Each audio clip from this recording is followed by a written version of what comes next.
What's up, guys? It's Jay, MorninAfterKill, and I'm back here on my road to 30. This is a series that I do on my channel where each week we take 1 year of my life and we talk about the memories and significant events that have come to shape the person that I am today. And right now, I am 29 motherfucking years old. By the time this series is done, I will be 30 motherfucking years old. And this is episode 15, which means that yes, it is episode, I am 15 motherfucking years old. And last episode, we left off with me losing my virginity to a very lovely girl, but also getting kicked out of my mother's house all in one fell swoop. So, this year, I'm pretty much living my life out of a bag, which means I had all my clothes inside of a garbage bag. And I would stay at a friend's house and I would go to the laundromat. I would wash all my clothes for the week. I'd have them nice, neat, and folded inside my garbage bag. Then whenever I took a shower, got dressed, I would take my clothes, throw them into a dirty garbage bag. And this is how I lived. I have two garbage bags, one with clean clothes, one with dirty clothes. And sometimes when I felt like I overstayed my welcome at one of my friend's house, I would take my bags and I would move on to another friend's house and stay there for a night or two. This is pretty much how I lived. I pretty much lived like a homeless person at the age of 15. I know I could have just stayed with some of my friends and never really had to worry about it, but at that point, I really felt like I was a burden upon them. So, anyway, this summer, we're still hanging out with the girl that I lost my virginity to, and it was fucking amazing. We hung out probably about 6 to 7 times after that, but the last time, I felt, I was really kind of down about myself with how my life was going. I was pretty much a homeless fucking kid. I was like a street kid, so I was like, man, this girl deserves a little bit better. You know, my mom hates her. Her mom really hated me, so it was time to end it. So, you know, me and a couple of my friends, we went out there to go hang out for the last time, and it was actually pretty funny because we brought like a shit ton of joints with us. I'm not even lying. We probably had a good half ounce of weed on us, and my friend's mom, who was giving us a ride to go hang out there, got pulled over on the way for driving with suspended registration, and here we are sitting in the backseat of her fucking car with just like joints upon joints inside of our pockets. But they don't search the kids because they don't have any reason to search a couple teenagers in the backseat. So they go ahead and tow her car. We go back there and end up going all the way out there. I forget how we got out there. I think one of my friend's moms actually took us out there, and we went to hang out, and we had a really good day. We chilled, we smoked a little bit of weed, we were walking by. There is this sign that said, "Caution, children at play," and I swear to God, I still remember this to the day. I was trying to read this sign super fucked up, and I was like, children, not children. And I don't know why that sticks out inside my head, because I was trying to make sense with this, and I was talking to my friends. We had like a 45-minute conversation that day, and I was like, well, how can children not be children if they're children? I don't understand. I don't understand this sign. And I actually took a picture of the sign that day because I had my camera on me. I wanted to, you know, remember some of the memories from this day. And then when we got it back home and we developed them, it did not say children, not children. But anyway, so we pretty much hung out. We had a pretty good day, and I took the girl up to her bedroom. You know, we had a little bit of kissing, a little bit of loving, you know, just hanging out. And I broke the news to her. I was like, look, this is the last time that I'm gonna be able to see you. And she understood. I told her, you know, my life is pretty much in shambles right now. You know, I gotta do me before I can do you. And that is exactly what I said to her. And that is probably one of the smoothest fucking lines to ever break up with a girl with. But, shit, I can't even believe the shit that came out of my mouth when I was a motherfucking teenager. And, to really seal the deal that day, to, you know, show her that I still cared about her and I would always have feelings for her, I used to rock a golden dog tag. And I know you guys are like, what? This was the 90s, alright? Gold was pretty cool back then. The silver wasn't in yet. And I had like this nice little gold chain that I bought with my paper route money. And it had my name on a dog tag with a couple little diamond clusters on it. Really nice pickup. It was really nice jewelry. So I gave her the jewelry and I gave her a kiss, and that was pretty much the last time that I've ever hung out with her in a romantic style of, you know, in a romantic way. But we'll run into her again. Don't worry. This is New Jersey, alright? If you don't know about New Jersey has one of the largest population per square feet. So you cannot go anywhere in Jersey without running into people you motherfucking know. If you're from Jersey or you're from the East Coast, like Pennsylvania, New York area, you know what the fuck I'm talking about. But that is not the topic of this motherfucking commentary, because right now, school is about to start. When I'm 15 motherfucking years old, you guys remember from last year, we were calling out of school, not going, not really giving a fuck. And this year, my schooling actually starts out with a big fuck you from McNugget. I'm sorry. Why is that so funny? McNugget. Sorry. Check this out. My brother knows McNugget, and he tweeted me last week. He was like, yo, McNugget! It's actually pretty funny that people I know are actually watching this series, and it's kind of scary too at the same time. So, let's move on. We're talking about where we're in 9th. Oh no, it's 10th grade. I am sorry, this is the first day of 10th grade, and I am outside, and we're smoking where students used to smoke. It wasn't a real big deal back in the day. You weren't allowed to smoke on school property, but we were allowed to smoke right across the street from the motherfucking school, and the teachers didn't bother us. In fact, one of the teachers actually used to come out and join us and bum cigarettes off of us. So anyway, one of the teachers that used to come out there all the time and smoke is one of the bitches that grabbed me by my neck in science class when I was trying to get that girl to suck my dick and tried to charge me with sexual motherfucking harassment. She pulls up with a brand new Hyundai Tiburon.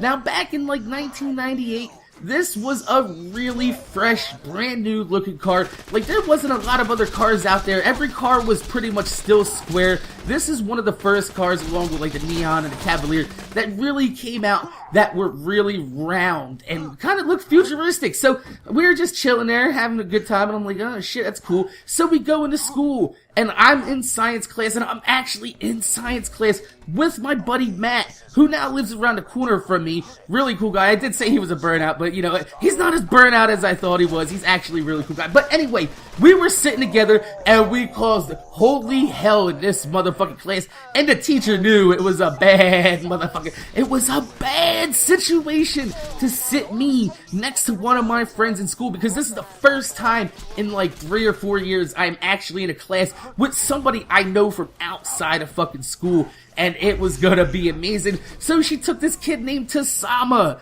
and she took Tasama, who was a really goody two-shoes kid, and she sat him right in between us at this fucking science desk. So this entire period in class, me and my friend Matt, we just sat there headbutting the shit out of Tasama. Now, I don't even know why. Like, we were just sitting there, and have you ever seen the way Muppets move, where like if a Muppet wants to go right, you know, their fucking head moves left first, real dramatically, and then moves right real fast? This is what we were doing. We just sat there headbutting the shit out of Tasama's shoulder. Each of us, on each side, we just sat there fucking headbutting the shit out of him all class. And these classes were like 45 to 50 motherfucking minutes. So about like, you know, maybe, think about 35 minutes into class, she pulls me out of class once again and takes me down to the principal's office. Now, after this, I'm waiting in the principal's office, which is McNugget, and she comes walking in, and she's like, yeah, we need to talk, he's in my class. I don't think I can handle him for another year. And I look at her, and I was like, it's like, I saw you pull up in that new Hyundai. And she was like, yeah. I was like, it'd be a shame if something happened to it. And McNugget, he just looked at me, he was like, boom! That is it. He called the motherfucking cops on me. And I was like, what? And the cops came there, the cops were like, he didn't do nothing. He just said it would be a shame if something happened to it. Yeah, it does sound a little bit malicious, but it's a nice little, it's an easy way to threaten somebody without actually threatening them. It's like, hey, that's nice shoes. It'd suck if I took a shit on it, wouldn't it? So anyway, she tried getting me, in trouble in actual real life. We're not talking about being suspended from school. They tried getting the cops involved, and the cops were like, we can't do nothing about this. So I pick up a 9-day motherfucking suspension real early in the school year. And I was like, man, fuck this shit, man. I just stuck to myself. I stopped going to school, like, very often. I would go maybe like 2-3 times a week at the most. So, this pretty much kept up until Christmas time, and I still had my paper route. This is gonna be the last Christmas that I actually, keep my paper route. I kept my paper route specifically to make it to another Christmas, so I ended up I had about at this time, probably about like 1,000 papers to deliver every fucking morning. I'm not even lying. I had literally over 17 blocks. I had a shopping cart, and I used to walk, I used to have some beers. Back in the day, actually, back before Smirnoff Ice came out, there was a thing called Zima, and we had Zimas too. We used to sneak them out of my friend's mom's fucking fridge, cause like all their fucking friends used to come over and party and shit. So we used to fucking take, me and my buddy, we used to fucking go out there, deliver the papers at like 3 in the morning, had a fucking joint, couple beers hanging there, just fucking really having a good time. And it was the last time I ended up being a paper boy, because I took that money that I made that Christmas. It was like a good $400 to $500, and I took 300 of it, and we went out, and we bought a brand new Nintendo motherfucking 64. That is right. Now, I've told this story before on my channel, but I think I'm gonna tell it again, just because it's gonna keep the continuity of this story going. And, so, we're all at the mall, and I am sick as shit, alright? It is fucking winter, it was snowing, I was delivering papers and collecting out in the cold, and I caught myself a nice chill, a chill of motherfucking death. And we're walking through the mall, and I'm like, man, all we need to do is grab a Nintendo 64, get the fuck out of here, go home, and we could just have a blast fucking playing some 64, smoking some weed down in my friend's basement, because that's where we all used to hang out, was down in the basement. Except in my friend's house, we hung out in his room, which was in the attic, which is kind of like the basement of the top of the house anyway. So we're gonna call it the basement. We used to be cellar dwellers. This is what our group was known for. We used to just go in the basement and get motherfucking high and play motherfucking video games. So I'm at Sears, the only place in the motherfucking mall that has a Nintendo 64 left, and they actually have the Nintendo 64 with the nice purple atomic controller. You remember that? That was awesome. And I was like, yeah, I gotta have that purple controller. So I'm sick as shit there, waiting at Sears. I'm talking to the guy, and I'm like, I want the 64 there. So he brings it over. Now, remind you, I'm like 15 years old. This guy's probably like a real douchebag, 19, 20 years old. Just trying to make a little extra scratch so he can fucking save up for a car or some shit. Who the fuck knows what the guy was working there for? But he was a real douchebag, and he starts going into his sales pitch. He's like, would you like the extended warranty on this? And I'm like, no, I just gotta get home. I'm not feeling good, man. And then he starts talking about, different games that are out there, trying to sell me all different shit. And I was like, look, dude, just take the 64, take the money, and let me get out of here. So then he grabs it, he's doing everything, and then he puts it into a bag. And he hands it to me on the counter. Now at this point, I am pouring sweat. I am really like, when I get frustrated and people really frustrate me, like I get mad. I get mad as fuck. Like I just clam up. I get silent as fuck. And this is what started happening. The sweat started pouring down the face from frustration. I'm sick. My stomach starts gurgling. And then all of a sudden, as soon as he puts it down, the head spins kick in over and over, and the world is spinning. He looks at me and he says the dumbest thing I've ever fucking said. He hands me the bag and says, you can carry this with your hands. Now at this point, I just look at him and I said, no motherfucker, I'm gonna make it magically float by me. And he just looked at me. My friends start busting out laughing.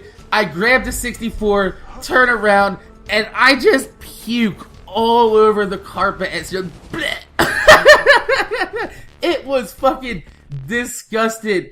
And I turn around, I had like fucking drool on my mouth and shit. I wipe my mouth. I was like, see motherfucker, I told you I didn't feel good. So we just got the fuck out of there. We got the 64, we went home, and that is where I took the rest of my paper route money. And we called up the guy that tried to jack us last episode and ended up becoming our weed connection. we ended up picking up an ounce of weed. And this is for the first time in my life where we get the idea, why don't we smoke half of this and then sell the rest, and then we'll have more money to buy another bag, and we can do it all over again. We can smoke for free. And we were like, holy shit.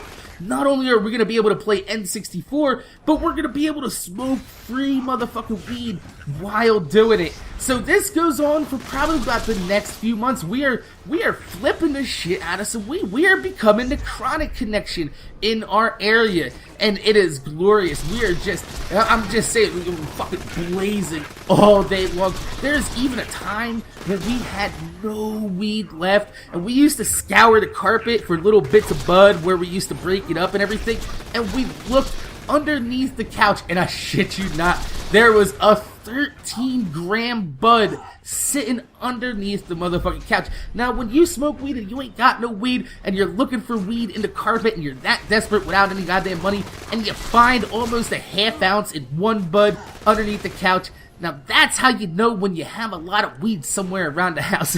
So, anyway, this pretty much goes on all the way out until the end of the year, which is right around April. And then a fateful day happened. Me and my friends were just chilling there, smoking, hanging out in the basement, normal day. And my friend's mom was like, hey, get up here, look at the news. And fucking we come upstairs, we look at the news, and she was like, these kids are shooting up a school in Colorado. And I'm like, say what? That's right, this is, April 20th, 1999, when the Columbine shootings occurred. And, we didn't think nothing of it. We're watching it on the news. We're like, damn, this is some fucked up shit. And, I say stupid things from every now and then. And I was like, man, these guys are achieving the dream right here. And my friend looked at me, he's like, you're a crazy motherfucker, don't fuck me like that. It's just, he got real serious, so I was like, nah, man, it's all good, whatever. I'm not trying to shoot anybody in those fucking schools. I don't want to do that. I was just like, man, who hasn't thought about just going to school and just fucking at least wrecking the shit out of somebody's face with some fucking fists of fury, right? Who hasn't? I just hit my elbow on the table and it fucking hurt. Ow! Holy shit! Funny bone. Oh my god, that hurt so bad. So anyway, I didn't think anything of it. And we pretty much go back to school. I go back to school 2 or 3 days later, and they're all talking about it in school. I mean, it's real somber in school.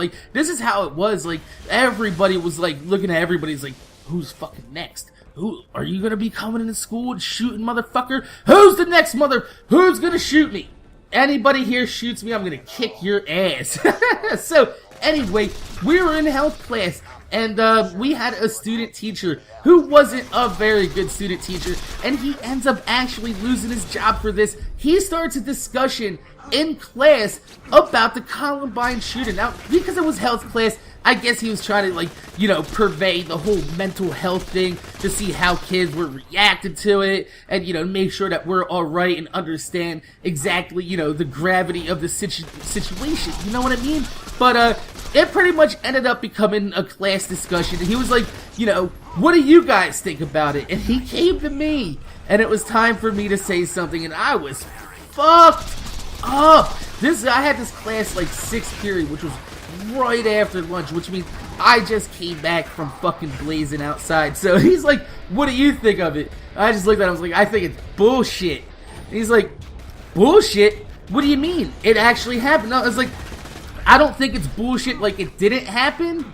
I told him, I was like, I think it's bullshit by what happened. He's like, go ahead and explain yourself. And I'm sitting there, I'm like, alright dude, look, let me break this down for you, alright? You got 2 kids who were bullied their entire motherfucking life.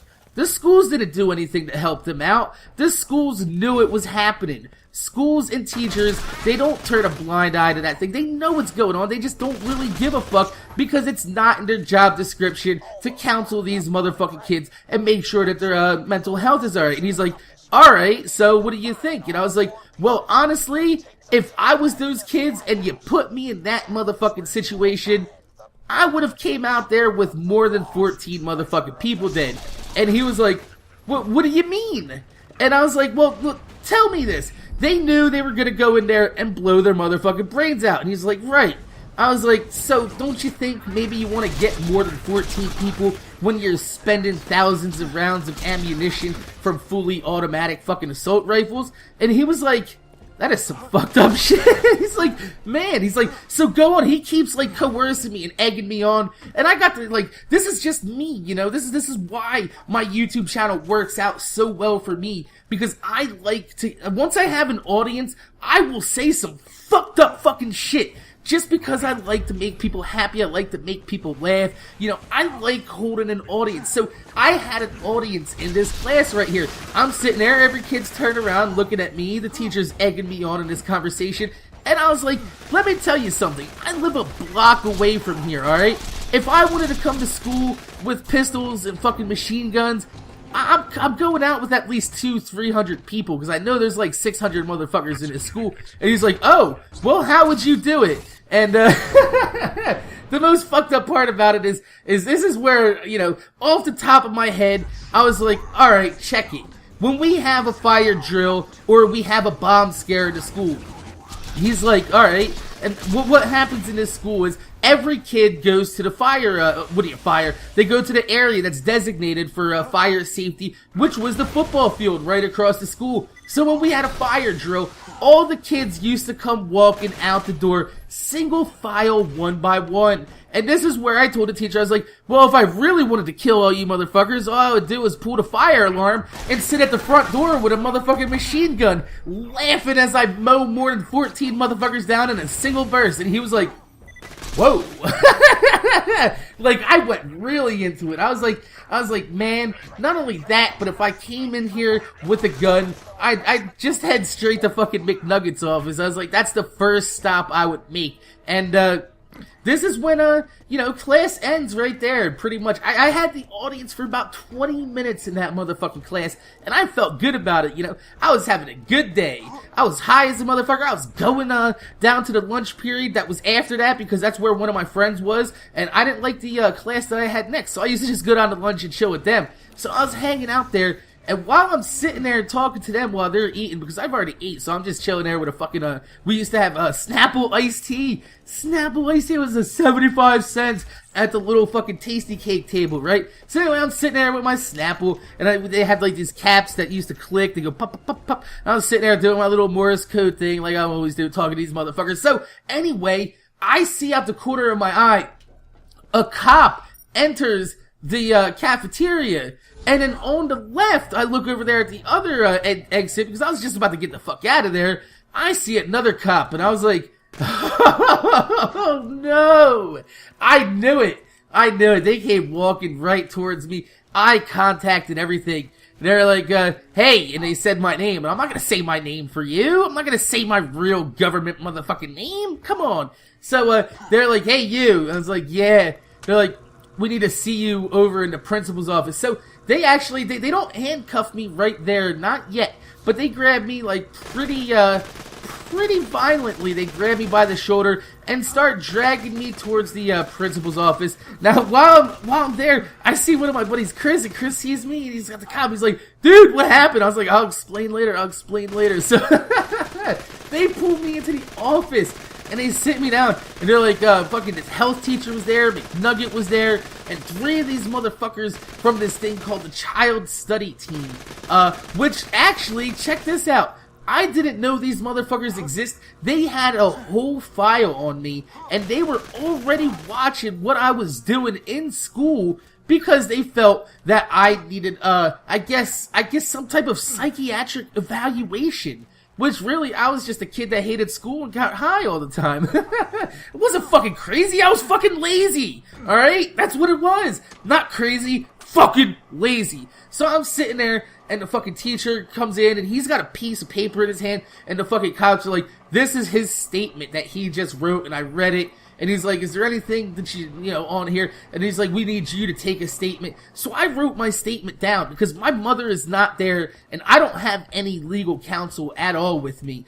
So I know whatever the fuck I write down, they can't do shit with. So I wrote down, they're like, tell us what happened. And I wrote down, you know, I told a bunch of jokes in class. Fucking pretty much basically what I did, but it got taken for serious because it's 2 days after Columbine, and they didn't want any fucking copycats, and they had me marked by the child study team as a prime target for somebody that would act out in this type of way. And the fact that it happened 2 days after Columbine, they pretty much jumped the gun, and zero tolerance to me. And the cops, they called my mother in, my mother came down, and they were like, we're gonna have to read him his rights. And my mom was like, my mom at that point, she didn't really give a fuck. She didn't want to be there. She had to leave work to come down there for a kid that doesn't even fucking live with her anymore. And my mom was like, do what you gotta do with him. So they picked me up. They were like, hey, you got the right to remain silent, anything you can do. And I was like, what am I being charged with? And they were like, 545 counts of terroristic threats.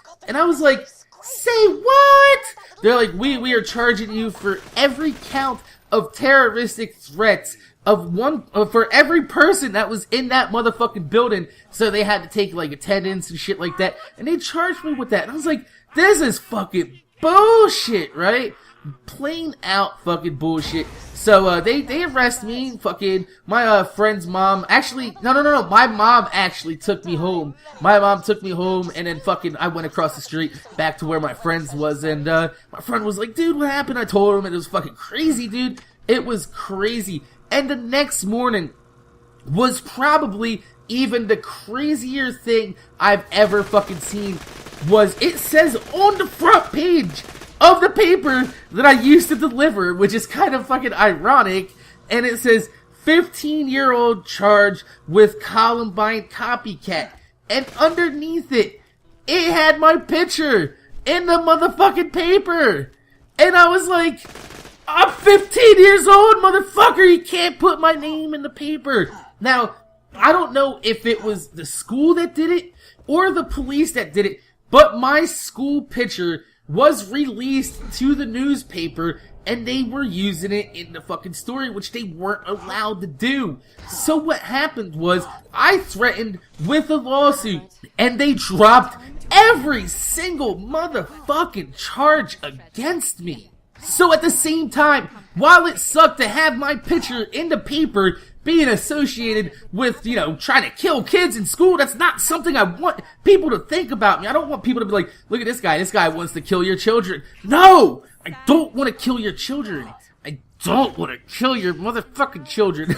So, anyway, I pretty much dodged one of the biggest bullets ever. I was able to maybe get probably a year or two juvenile detention for that. I could have got some serious motherfucking repercussions, and they added me to a list of people that were being watched for terror. It actually comes back to 9/11 too. When we're not even gonna go into that. But I am actually they still have my name on a list somewhere in the FBI's computers as I'm listed as a terrorist. It's fucked up, but it really is. So I got kicked out of that school for good. There is no more McNugget in my motherfucking life, and I am good. I am happy. I am out of school.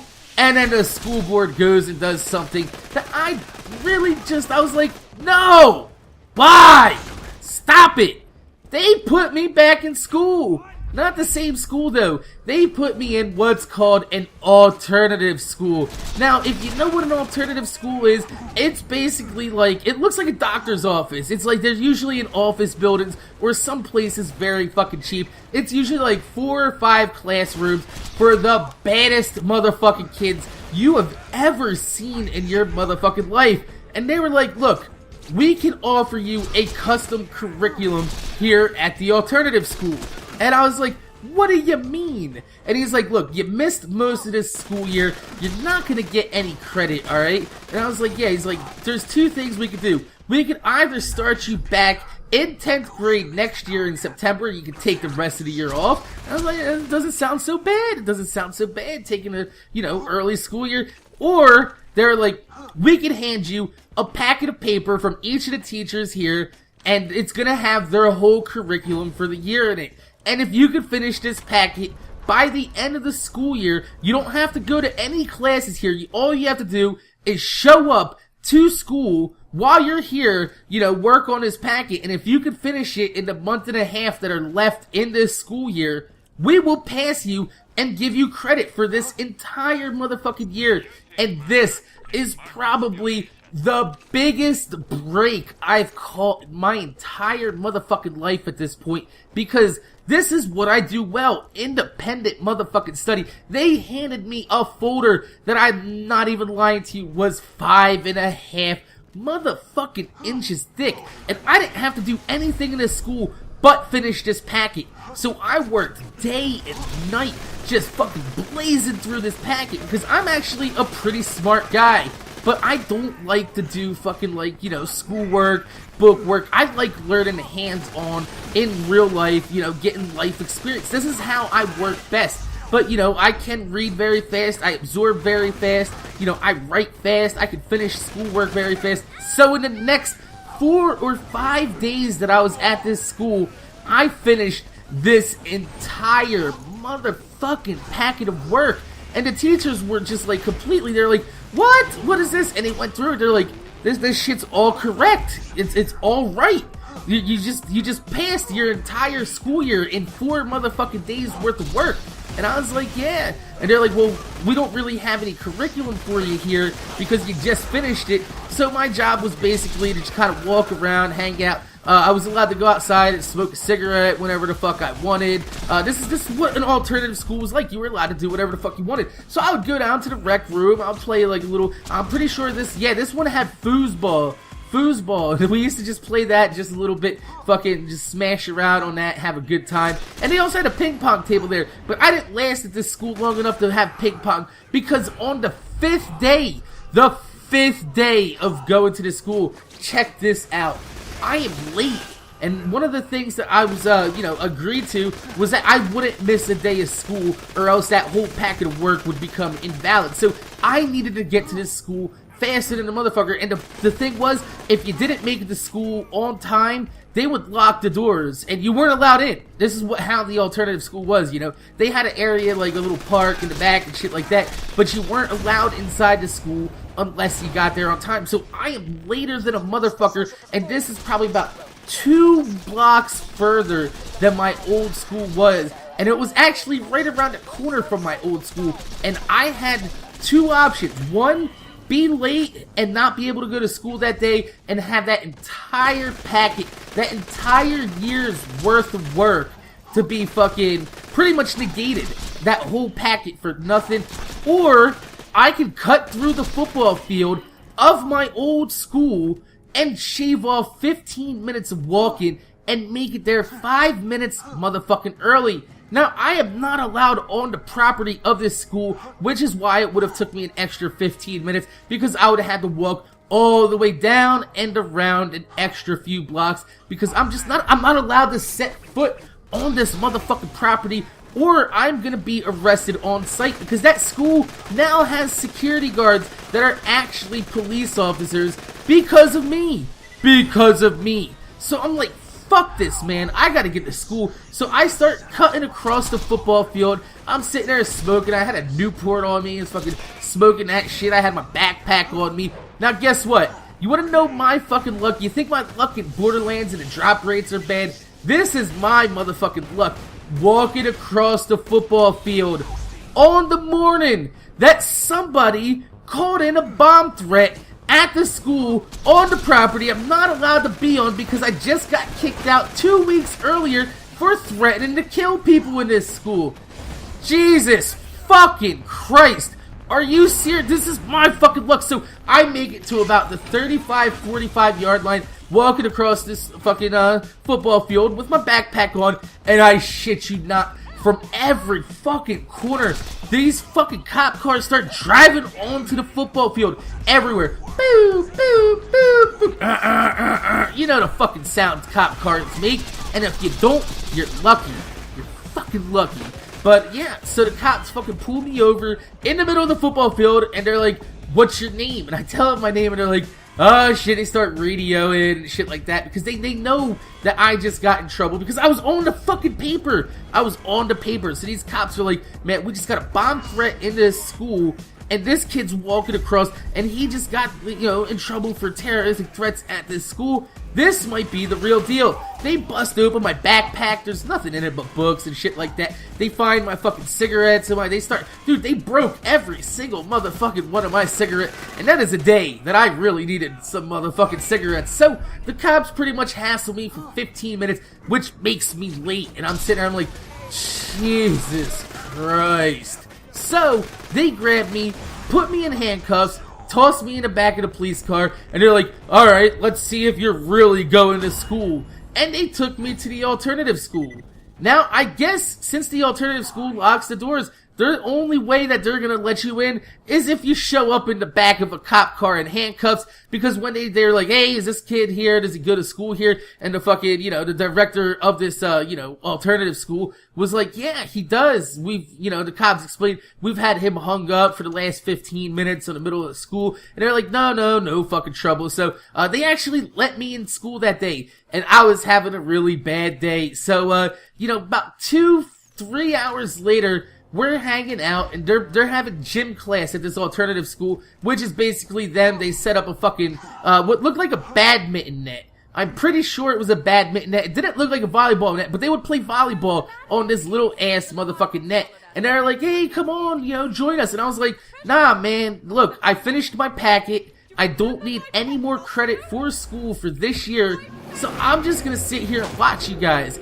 And I was fucking sitting there smoking a cigarette that I bummed off one of the other guys that went to school there. And while I was smoking, I was sitting there on this bench, and I was lighting the end of my pen on fire. Now, I don't know if you've ever been a pyro as a kid. I was a little bit of a pyro as a kid. But when you see the pen, when you light the pen on fire, little pieces of plastic will drip off of it as fireballs, and it's fucking cool looking. It really is. Even if you're not a pyro, you can appreciate the fact that these fireballs are awesome looking. So I'm sitting there melting the pen onto this fucking goddamn lunch table that's at this park, and it's a wooden table, and I don't think nothing of it. I light this shit and it falls, and I shit you not, this fireball goes in between the cracks of this wooden picnic table, and it falls into a pile of leaves. And I was like, oh shit. And this pile of leaves went whoosh. Like, I swear to God, you ever see this shit in fucking goddamn movies and shit where things catch on fire really, really fast? This is what happened. It went whoosh. The whole fucking bench went up in fire. I was like, oh no, right? And then it fucking, the fire went across up a tree. And then it fucking went across the goddamn fucking treetops and lit 3 more trees on fire. And I was like, Jesus Christ! I swear to God, it's a fucking 3 or 4 alarm motherfucking fire. We have every fire department in the fucking area putting this shit out. And the cops come there and they're like, who's the one that lit the fire? And they pointed out to me, and one of the cops that was there, he's like, didn't I just arrest you this morning? So, yeah, pretty much that day ended up with me not only getting expelled, but arrested for arson. And also, I am probably the only kid in school history that went to school in handcuffs and left the school in motherfucking handcuffs. And I lasted 4 or 5 days at that motherfucking alternative school. But the good thing is, since I finished my packet and I held true to what I said, I got expelled for the rest of the year, but I still held true to what I told the director, and I still got motherfucking credit for that entire year, which is gonna help us in the next episode or 2 when I'm actually trying to graduate. So, my name is Jay, MorninAfterKill. I want to thank you guys for watching. Make sure you guys rate, comment, subscribe. If you could throw a thumbs up on this video, I would highly appreciate it. Not because it gives me motivation to make more videos for you motherfuckers that watch my motherfucking videos, but because I went to school in handcuffs and left the fucking school in handcuffs. That is fucking impressive. So don't do it. I highly recommend do not do it. That is a very terrible day. Trust me. I laugh about it now, but my stomach literally, I was about to shit myself. I really was. So, like I said, my name is Jay, MorninAfterKill. Make sure you guys rate, comment, subscribe. I want to thank you guys for watching, and I'm going to see you guys later.